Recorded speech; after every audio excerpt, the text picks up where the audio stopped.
Olá, bem-vindos! Eu sou Isis Reis, sou reumatologista e quero falar hoje sobre uma doença muito importante, a fibromialgia. Uma doença que, apesar de ser a segunda doença mais prevalente nos consultórios de reumatologia, ainda é subdiagnosticada, podendo levar anos para se chegar a um diagnóstico definitivo. Isso ocorre pela grande variedade de sintomas que estão associados com a doença, e isso faz com que os pacientes passem por muitas e muitas especialidades médicas, até finalmente chegar ao reumatologista. E você, já ouviu falar em fibromialgia? Sabe o que é? Fibromialgia é uma síndrome de dor generalizada. Em reumatologia, quando usamos esse termo, queremos falar de uma dor que se localiza dos dois lados do corpo, acima e abaixo da cintura. E para que a gente suspeite que essa dor seja fibromialgia, é importante que ela esteja presente há pelo menos 3 meses. É muito comum que o paciente com fibromialgia sinta medo, aflição e até apreensão em relação ao seu diagnóstico. Afinal, trata-se de uma doença que provoca dor, que pode ter intensidades variáveis e atrapalha e muito a qualidade de vida desse paciente. Entretanto, é muito importante também deixar claro que a fibromialgia é uma doença que não é inflamatória e que, portanto, ela não vai causar deformidades e sequelas. A doença costuma acometer mais mulheres na faixa etária dos 30 aos 60 anos de idade. O que causa a fibromialgia é um desequilíbrio entre as substâncias que fazem a comunicação entre uma célula nervosa e a outra. Essas substâncias são os neurotransmissores. Os neurotransmissores são responsáveis por transmitir, por exemplo, o estímulo da dor. Pacientes com fibromialgia têm diminuição de 2 importantes neurotransmissores, a serotonina e a noradrenalina. A serotonina é o neurotransmissor que traz aquela sensação de prazer e de bem-estar, enquanto a noradrenalina é o neurotransmissor que, quando está em níveis adequados, ela diminui a sensação e percepção da dor.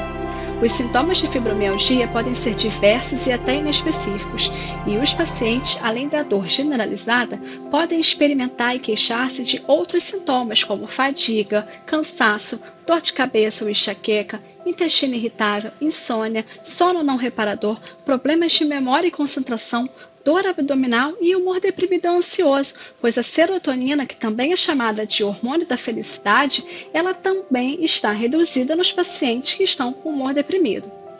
Os pacientes podem ter sintomas variados e passar por vários médicos e passar vários anos em busca de um diagnóstico. Então são muitas consultas, diversos especialistas, exames de sangue, raio-x, tomografia, ressonância, e esses exames em geral, eles têm alterações que não justificam a dor do paciente ou não possuem alteração nenhuma. Sendo assim, o diagnóstico é clínico e deve ser baseado nos sintomas dos pacientes. Os exames solicitados devem ter a única função de excluir outras doenças que podem simular ou mimetizar a fibromialgia, como, por exemplo, uma doença da tireoide, uma baixa de vitamina D, dentre outras.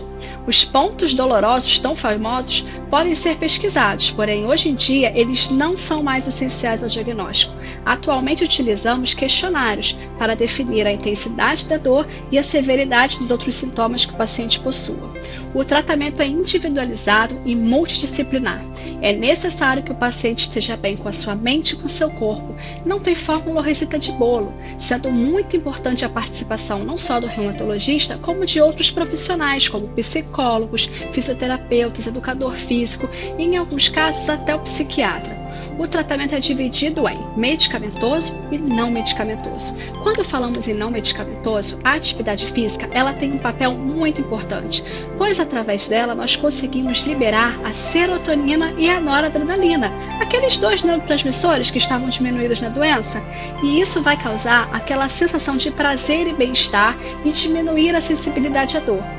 Tanto exercícios aeróbicos quanto exercícios de resistência, como por exemplo musculação ou treinamento funcional, eles são efetivos e são válidos para o controle desses sintomas. Entretanto, é muito importante começar devagar e progredir devagar. Pacientes com fibromialgia, ele tem menos tolerância à atividade física, pois possuem os músculos mais destreinados, e é importante começar lento, pois exercícios físicos geram microlesões musculares, o que pode piorar a dor desse paciente. Nesse caso, é importante iniciar uma ponte, que pode ser uma fisioterapia, uma hidroterapia ou exercícios mais passivos. Tanto exercícios na água quanto em solo são efetivos. Entretanto, o perfil de paciente com fibromialgia costuma a se adaptar melhor, tolerar melhor exercícios em água. A psicoterapia também é um importante pilar no tratamento não medicamentoso, principalmente quando esse paciente possui sintomas de ansiedade e depressão associados. Quando falamos na parte medicamentosa, ela é importante inclusive para ajudar o paciente a iniciar essa atividade física, e nós podemos tratar com medicamentos antidepressivos ou medicamentos moduladores de dor. Em relação aos antidepressivos, destacam-se a fluoxetina e a duloxetina, pois eles são capazes de aumentar aquela concentração de serotonina e noradrenalina, diminuindo então as dor, causando sensação de bem-estar e conforto. Outros medicamentos que utilizamos são os moduladores de dor, como ciclobenzaprina, pregabalina e gabapentina. Importante lembrar que anti-inflamatórios como nimesulida, diclofenaco, corticoide não têm efeito na fibromialgia, pois a dor da fibromialgia ela não é de origem periférica, ela não é devido a uma inflamação dos músculos e tendões. A dor é de origem central, ela ocorre pela desregulação daquela concentração de neurotransmissores. E outro fator que pode atrasar o diagnóstico desses pacientes é que a fibromialgia pode estar associada a outras doenças que também causam dor crônica, como artrite reumatoide, lúpus, espondilite anquilosante, osteoartrite, dentre outros. A fibromialgia é invisível, não há sinal visível aos olhos daqueles que convivem com o paciente. Por conta disso, muitos pacientes são desacreditados em relação aos seus sintomas. São confundidos muitas vezes com manhosos ou simuladores ou pessoas que querem chamar atenção. Entretanto, a doença é real, a doença existe e é uma doença física que não está só na cabeça daqueles que convivem com ela. A intenção desse vídeo é justamente essa, educar tanto os pacientes quanto seus familiares sobre os conceitos da doença. Caso você tenha sintomas parecidos, tenha se identificado com esse vídeo ou conheça alguém que esteja passando por uma situação semelhante, não deixe de procurar um reumatologista. Até a próxima!